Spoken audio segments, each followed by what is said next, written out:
देखो मुझे अभी थोड़ा कंफ्यूजन हो रहा है इस वॉर 2 के ट्रेलर को अच्छा बोलकर मैं यहाँ पर जूनियर एनटीआर और ऋतिक रोशन के फैंस से शाबाशी ले लूं थोड़ी बहुत, या फिर इस ट्रेलर को बुरा बुरा बोलकर यहाँ पर गाली खा लूं। फक दैट, मेरे को गाली ही खानी है। नहीं, एवरेज मिड कुछ नहीं बोल, बुरा है भाई ट्रेलर, बुरा। और हाँ, दिए मुझे कूली के मेकर्स ने पैसे, अभी घर भर गया है मेरा। मेरे घर मेहमान आते हैं तो वो मुझको नहीं, मैं उनके बच्चों को पैसे देता हूँ। ओके, तो ये तो था मेरा फर्स्ट रिएक्शन जब मैंने ट्रेलर को देखा और ऐसे जल्दी से आके ये सब कुछ रिकॉर्ड कर लिया। और फिर याद आया कि यहाँ पर टाइटल और थंबनेल में तो मैं ब्रेकडाउन और हिडन डिटेल्स ये सब कुछ डालने वाला हूँ, तो ये सब कुछ के लिए स्क्रिप्ट तो चाहिए ना, तो हाँ अभी लिख के आया मैं। तो आओ ये वाले ट्रेलर के हर एक डायलॉग हर एक फ्रेम पर थोड़ी थोड़ी बात कर लेते हैं और समझ लेते हैं कि ओवरऑल मूवी में हमें क्या देखने को मिलेगा। और ये तो तुम जानते ही हो कि वाईआरएफ की स्पाई यूनिवर्स की मूवीज का जो ओवरऑल कॉन्सेप्ट और जो ओवरऑल स्टोरी लाइन होती है वो सभी मूवीज की सेम ही रहती है। और ये वाला ट्रेलर जिसने भी कट किया है ना, उसका यहाँ पर ओवरऑल अप्रोच इस ट्रेलर को लेकर यहाँ पर मूवी के सारे डायलॉग्स को, सॉरी सारे देशभक्ति वाले डायलॉग्स को जोड़कर एक कंपाइलेशन बनाने का ही था, और जो कि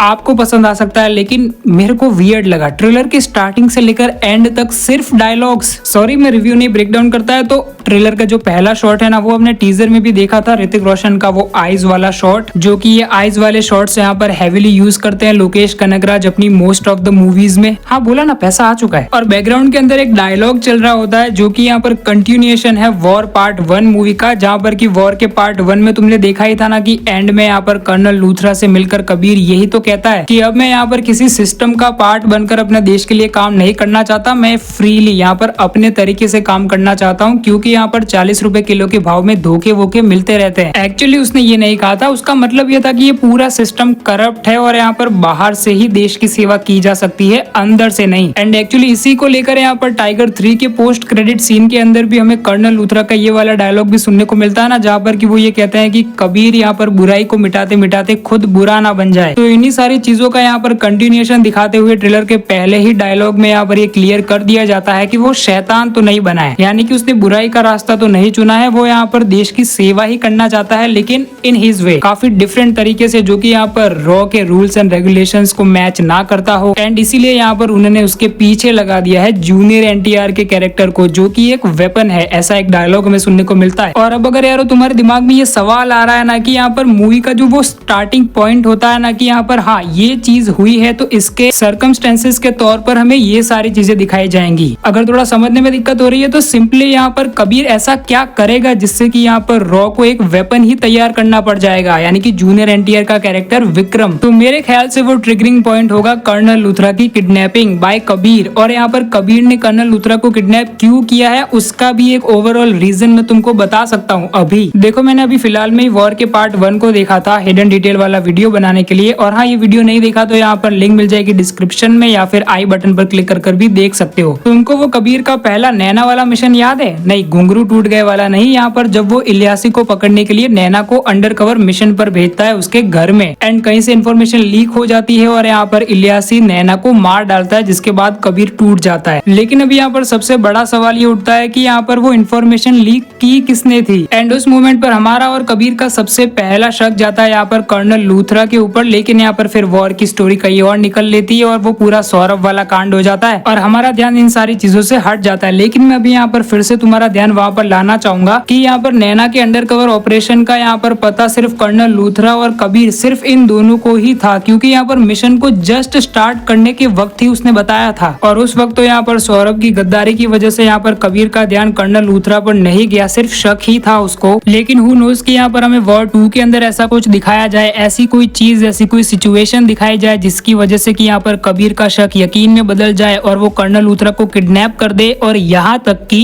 वो उसको मार दे। एंड अब इसके बाद ही हम थोड़ा आगे बढ़ते हैं और बात करते हैं कियारा आडवाणी के कैरेक्टर की, जो कि यहाँ पर कर्नल लूथरा से कनेक्टेड है काफी अच्छे से। एंड मैं ऐसा क्यों बोल रहा हूँ, इसका रीजन सुनकर तुम ऑब्वियसली शॉक होने वाले हो कि जो कियारा आडवाणी का कैरेक्टर है ना, उनके कैरेक्टर का नाम क्या निकल कर आया है, काव्या लूथरा, जो कि यहाँ पर कर्नल लूथरा की बेटी का रोल प्ले करने वाली है इस मूवी के अंदर। और यहाँ पर इस ट्रेलर के अंदर भी हमें कई सारे ऐसे शॉट्स देखने को मिलते हैं जहाँ पर कि हमें कबीर और काव्या के बीच में कई सारे रोमांटिक सीन्स भी देखने को मिल रहे हैं, तो कई सारे एक्शन सीन्स भी। एंड एक सीन के अंदर तो यहाँ पर कियारा आडवाणी मेडल लेते हुए भी नजर आ रही है इंडियन आर्मी के, नॉट एग्जैक्टली इंडियन आर्मी, इनकी यूनिफॉर्म और बैजेस यहाँ पर इंडियन आर्मी से थोड़े बहुत अलग है। तो यहाँ पर मुझे लगता है कि यहाँ पर वाईआरएफ वालों ने अपने यूनिवर्स के लिए एक फिक्शनल आर्मी क्रिएट करी है, पूरी आर्मी ना सही लेकिन यहाँ पर एक फिक्शनल स्पेशल फोर्स तो तैयार करी ही है, जैसे कि यहाँ पर रॉ स्पेशल ऑप्स। प्रोनाउंसिएशन मेरी बहुत खराब है, ठीक है। तो भाई काव्या और कबीर का जो रोमांटिक एंगल है, जो रोमांटिक रिलेशनशिप है, वो काफी ड्रामेटिक वे में टूटने वाला है और काफी टिपिकल वे में भी, तो तैयार रहना, ठीक है। हाँ, लेकिन यहाँ पर किसी भी सीन को देखकर हमें ये हिंट नहीं मिलती जिससे कि हमें ये पता चल सके कि यहाँ पर ये प्यार का खेला खेल कौन रहा है। अगर ऐसा दिखाया ना कि यहाँ पर काव्या ने इन्फॉर्मेशन निकलवाने के लिए कबीर को अपने प्यार के जाल में फंसाया है, तो काफी ज्यादा ही सिली हो जाएगा, क्योंकि वो एक रॉ